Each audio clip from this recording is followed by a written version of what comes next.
ಹರ ಹರ ಮಹಾದೇವ್. ನೋಡಿ ಇವಾಗ ಎಲ್ಲ ಕಾಶಿಯಲ್ಲಿ ದರ್ಶನ ಅಂತೂ ಮುಗೀತು. ಅಲ್ಲೇ ಸುಮಾರು ಒಂದು 9 ದಿವಸ ಐತೆ. ಆ್ಯಂಡ್ ಕಾಶಿಯಿಂದ ಬಿಟ್ಟು ಕ್ಲೈಮೇಟ್ ಅಂತೂ ತುಂಬ ಕೋಲ್ಡಾಗಿದೆ. ಆ್ಯಂಡ್ ಕಾಶಿಯಿಂದ ಬಿಟ್ಟು ನೆಕ್ಸ್ಟ್ ಬಿಹಾರ್ ಹೋಗ್ತಾ ಇದ್ದೀನಿ, ಜಾರ್ಖಂಡ್ ಹೋಗ್ಲಿಕ್ಕೆ. ಆ್ಯಂಡ್ ಇದು ಸಣ್ಣ ವಿಲೇಜಲ್ಲಿದ್ದೀನಿ, ಬಿಹಾರ್ ಮತ್ತು ಯು ಪಿಯಲ್ಲಿ ಒಂದು ಸಣ್ಣ ವಿಲೇಜು. ಇವತ್ತು ನಾನು ಸ್ಟೋವ್ನ ಆಗ್ತಾ ಇರೋದು ನೋಡಿ. ನನಗೆ ಊಟ ಆಗ್ತಿರೋರ ಹೆಸರು ಬಂದುಬಿಟ್ಟು ಕೋಮಲ್ ಯಾದವ್. ಇವರಿಗೆ ಹತ್ತಿರದಲ್ಲಿ ಒಂದು ಹನುಮಾನ್ ಗುಡಿ ಇತ್ತು, ಅಲ್ಲಿ ಹೋಗಿ ಅಲ್ಲಿ ಮಕ್ಕೋಬೋತೇನೆ ಅಂತ ಕೇಳ್ದೆ.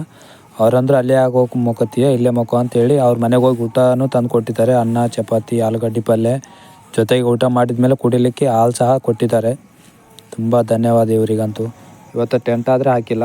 ಆ್ಯಂಡ್ ಅವರೇ ಕೋಮಲ್ ಯಾದವ್ ಅಂತ ಅವ್ರು ಬಂದುಬಿಟ್ಟು ಇಲ್ಲೇ ಮಲ್ಗ ಅಂತ ಹೇಳಿದ್ದಾರೆ. ಆ್ಯಂಡ್ ಗಾಡಿನ ಅಲ್ಲೇ ಪಾರ್ಕ್ ಮಾಡಿದ್ದೀನಿ. ಇವರು ತುಂಬ ಸಹಾಯ ಮಾಡಿದ್ದಾರೆ. ಇಲ್ಲೇ ಮಲಗ್ತಾ ಇರೋದು ನಾನು ಇವತ್ತು.